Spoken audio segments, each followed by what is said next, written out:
Anytime you throw your weight behind a political party that controls 2/3 of the government, and that party can't keep the promise that it made to you during election time, and you are dumb enough to walk around continuing to identify yourself with that party, you're not only a chump, but you're a traitor to your race.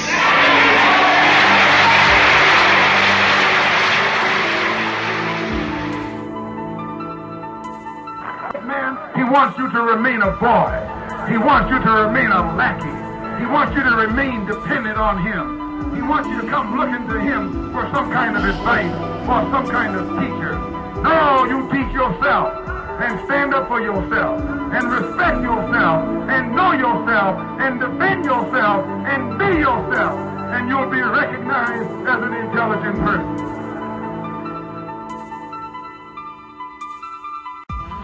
Whites can help us, but they can't join us.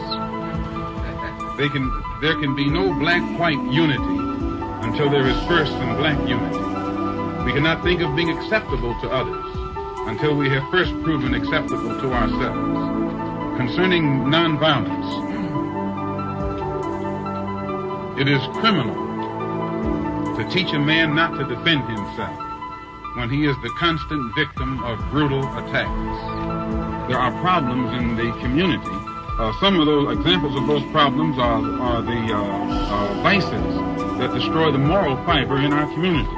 Drunkenness, drug addiction, prostitution, organized crime that robs the Negro community of probably 90% of its economic potential and moral potential. Once you change your philosophy, you change your thought pattern. Once you change your thought pattern, you change your attitude. Once you change your attitude, it changes your behavior pattern. And then you go on into some action. As long as you got a sit-down philosophy, you'll have a sit-down thought pattern. And as long as you think that old sit-down thought, you'll be in some kind of sit-down action. They'll have you sitting in everywhere. It's not so good to refer to what you're going to do as a sit-in.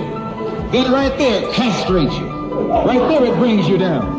What goes with it? Think of the image of someone sitting. An old woman can sit. An old man can sit. A chump can sit. A coward can sit. Anything can sit. Well, you and I have been sitting long enough, and it's time today for us to start doing some standing and some fighting to back that up.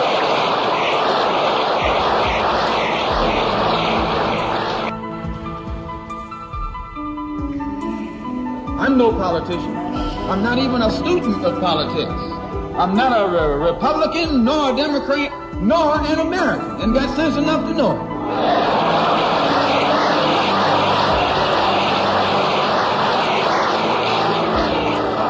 I'm one of the 22 million black victims of the Democrats. One of the 22 million black victims of the Republicans, and one of the 22 million black victims of Americanism.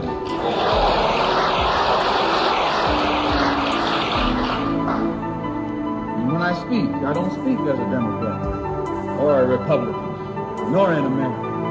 I speak as a victim of America's so-called democracy. You and I have never seen democracy. All we've seen is hypocrisy.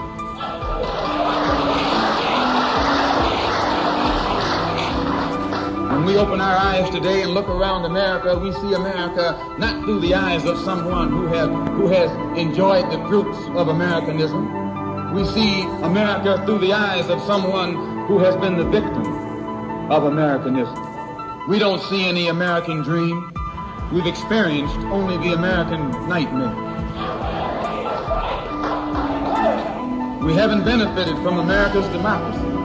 We've only suffered from America's hypocrisy.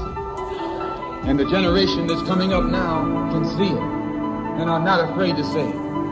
If you go to jail, so what? If you're black, you were born in jail.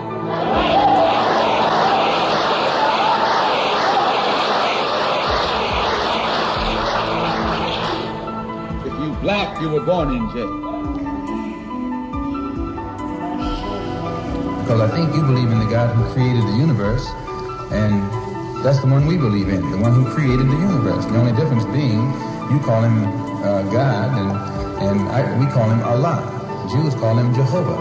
If you could understand Hebrew, you'd probably call him Jehovah too. If you can understand Arabic, you'd probably call him Allah.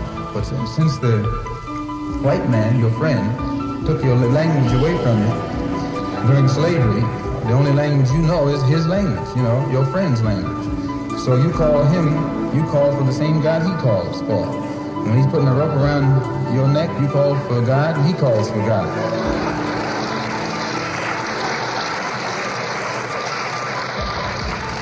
And you wonder why the one you call on never answers you. The slave master took Tom and dressed him well and fed him well and even gave him a little education. Gave him a long coat and a top hat and made all the other slaves look up to him. Then he used Tom to control them. The same strategy that was used in those days is used today by the same white man. He take a Negro, so-called Negro, and make him prominent. Build him up, publicize him, make him a celebrity, and then he becomes a spokesman for Negroes and a Negro leader.